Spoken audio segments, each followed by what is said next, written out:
L'histoire que je vous raconte aujourd'hui s'est passée il y a bien longtemps, dans le royaume de la Perse. Le roi de l'époque, qui se nommait Xerxès, était un roi faible, colérique et qui consultait toujours l'avis de ses conseillers pour prendre des décisions importantes. Un jour, sa femme, la reine, l'a contrarié et sur le conseil de ses sujets, il a décidé de la remplacer et de prendre une autre épouse comme reine. Il envoya donc ses fonctionnaires annoncer à tout le monde qu'il est à la recherche d'une femme qui deviendra sa reine, une belle et jeune femme obéissante. Toutes les jeunes femmes du royaume se préparèrent donc pour aller se présenter devant le roi et conquérir son cœur. Parmi elles, il y avait Esther, une jeune fille juive, qui était d'une beauté inégalable.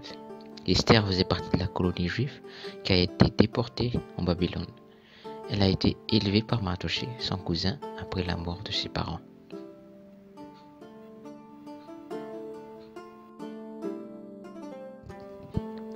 Un jour donc, son tour est venu de se présenter devant le roi. En voyant Esther, le roi a tout de suite été conquis par sa beauté et sa grâce et l'a choisie pour devenir sa reine. Je n'ai jamais vu de femme aussi belle qu'Esther dans mon royaume. Cher sujet, à partir d'aujourd'hui, elle sera notre nouvelle reine. À partir d'aujourd'hui, tu es ma reine, mais tu devras être obéissante envers ton roi.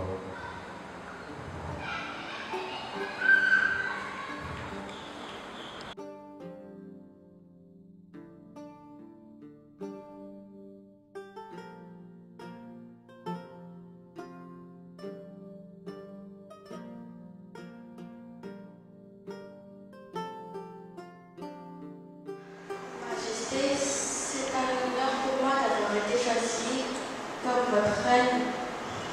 Et le roi a fait une grande fête en l'honneur de sa reine. Esther habite donc maintenant dans un magnifique palais et personne ne savait qu'elle était juive parce que Mardochée lui a interdit de dévoiler son origine.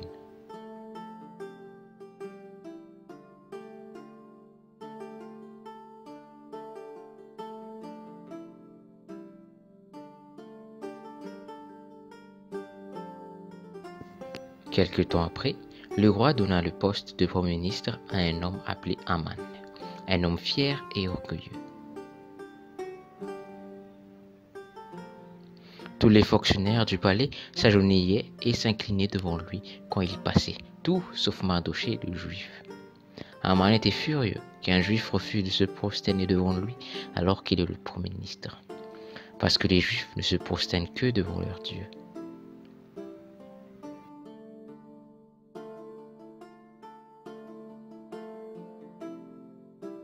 Il a donc décidé de préparer sa vengeance et est donc allé voir le roi.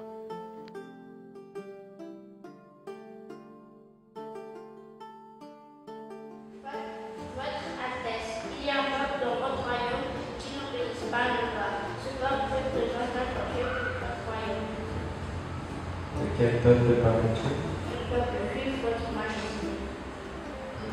Et qu'est-ce que tu me conseilles de faire pour cela? Pourquoi n'est pas tué? Vous pouvez donner un ordre pour tuer tous les juifs, hommes, femmes, enfants, et le 13e jour de tout mois. Soit, tu as mon accord. Tu pourras signer avec mon cachet. À vos ordres, majesté. Alors Haman est allé préparer des lettres pour les représentants du roi dans chaque partie du royaume. Dans ces lettres, portant le cachet du roi, il ordonne qu'on tue tous les juifs sans exception le 13e jour du 12e mois et qu'on prenne toutes leurs richesses. Quand Mardochée, le cousin de la reine, a appris cette nouvelle, Mon Dieu, et qu'est-ce qu'on a fait moi pour qu'il veuille nous tuer? il demande vite à un messager d'aller voir la reine Esther, de lui montrer la lettre. Fallait emmène cette lettre à la reine Esther, dis-lui de se présenter devant le roi et d'implorer sa pitié. Et le messager se rendit chez la reine.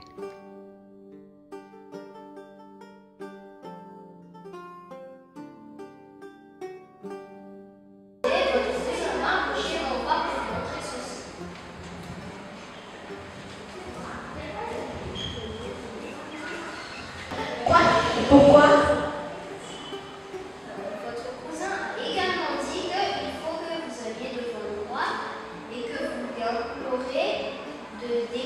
les Juifs. Vous seul pouvez le faire. Quoi? Mais celui ou celle qui se présente devant le roi sans avoir été convoqué sera bien mort. Et ça fait longtemps que le roi ne m'a pas convoqué. Comment pourrais-je y aller? Et le messager est revenu chez Mardochée, lui apporter ce que la reine a dit, et il le renvoya vers elle pour lui donner un message. Majesté, votre cousin sait ce que vous risquez, mais le sang de tous les Juifs repose sur vous. Peut-être que Dieu vous sacrifiera pour nous sauver. Puis, elle a pris une décision et a demandé au messager d'apporter un message à Mardochée. S'il y a une solution, je le ferai. Mais de rendre un peu de Juifs pendant 3 jours et de prier avec moi. Et le messager rapporta le message à Mardochée. C'est ainsi que tous les Juifs ont jeûné et prié pendant 3 jours pour implorer la grâce de Dieu.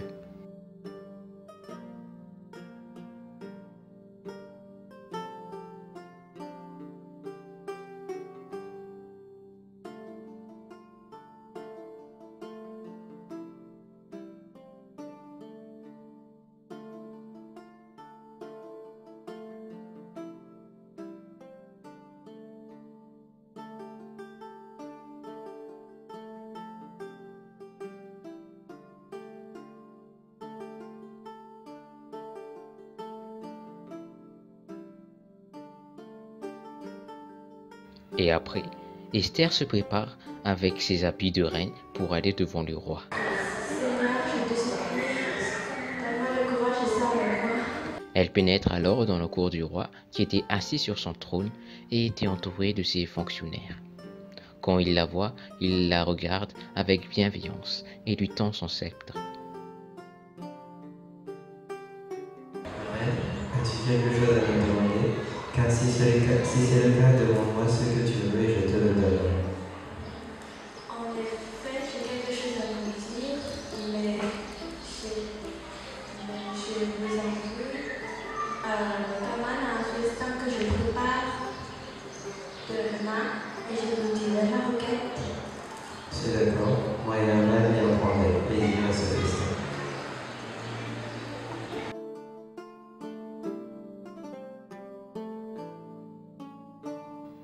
Après le repas,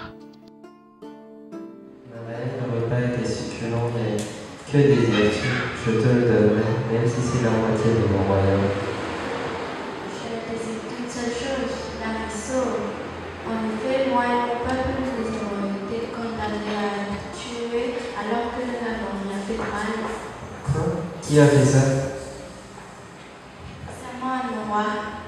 Oui, en effet, je suis juif et mon peuple n'a rien fait contre lui, mais par toute vengeance, il veut le massacrer. Haman, terrifié, sait qu'il a commis une terrible erreur et tombe à genoux devant la reine, la suppliant de le pardonner. Mais le roi furieux décide de le faire pendre et qu'on prenne toutes ses richesses.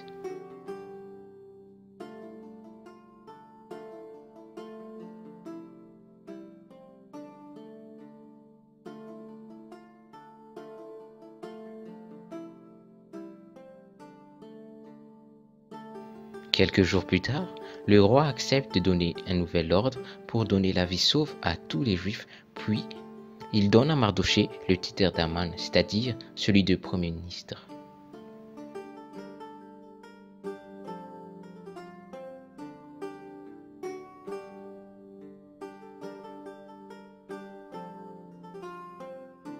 C'est ainsi que grâce au courage de la reine Esther, tous les Juifs ont eu une nouvelle espérance et ont été sauvés de la mort.